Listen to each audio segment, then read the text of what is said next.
तुम उसी तरह तोते के रूप में भटको। नहीं नहीं, मुझे आजाद करो वरना मैं तुम्हें छोड़ूंगा नहीं। अब तुम मेरा कुछ भी नहीं बिगाड़ सकते। अब तुम जाओ यहां से और अब से ऐसे ही घूमो। अब तुम्हें पता चलेगा कि दूसरों को दर्द देने में कैसा महसूस होता है। इसके बाद वह राक्षस वहां से उड़ जाता है। मरचू और उसकी पत्नी सीता दोनों खुश हो जाते हैं। मरचू पहले की तरह काम करने लगता है।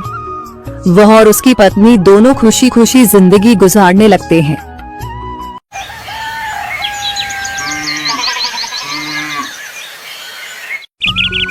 मरचू जंगल से लकड़ियां काटकर बाजार में बेचने गया, लेकिन उसे लकड़ियों के अच्छे दाम नहीं मिले।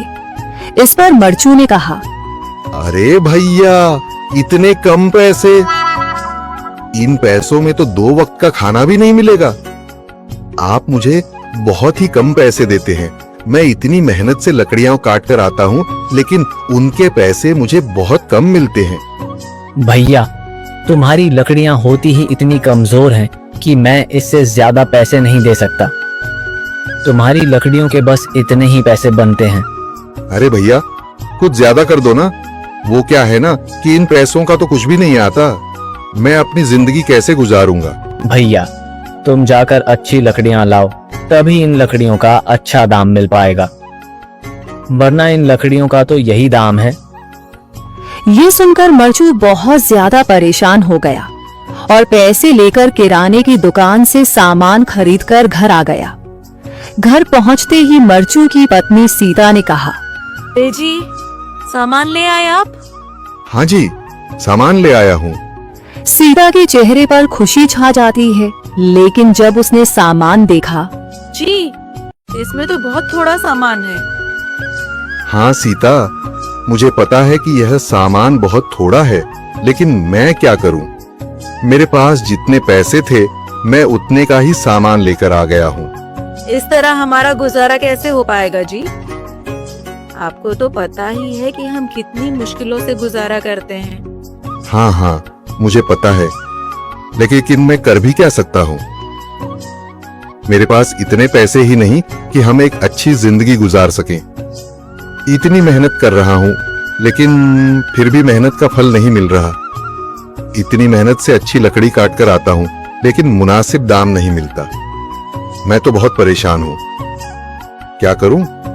कहाँ जाऊँ? अरे जी, आप परेशान न हो, आप कोई और काम देख लें।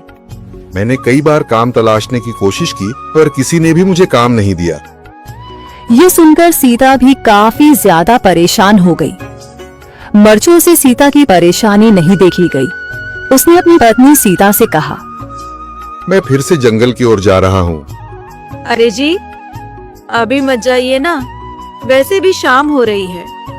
आप कल चले जाइएगा, अभी मत जाइए। ठीक है, अगर तुम रोक रही हो तो मैं नहीं जाता। मैं कल चला जाऊंगा। इसके बाद मरचू गांव में घूमने के लिए चला गया। तभी उसे एक आदमी मिला और उसने कहा, कहाँ जा रहे हो भैया? और सुनाओ, क्या हाल चाल है? जिंदगी कैसे गुजर रही है? अरे भैया, तुम्हें तो पता है कि लकड़ियां काटकर कैसे गुजारा होता है। हाँ भैया, तुम सही कह रहे हो। और आसपास के जंगलों में अच्छी लकड़ियां भी नहीं है।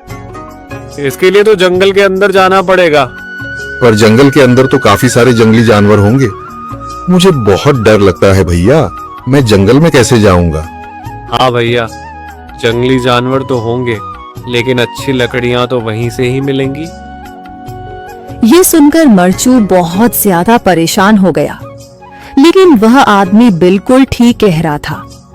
जंगल के किनारे की सारी लकड़ियां कट चुकी थीं। अब सिर्फ जंगल के अंदर ही अच्छी लकड़ियां बची थीं। अगली सुबह मरचू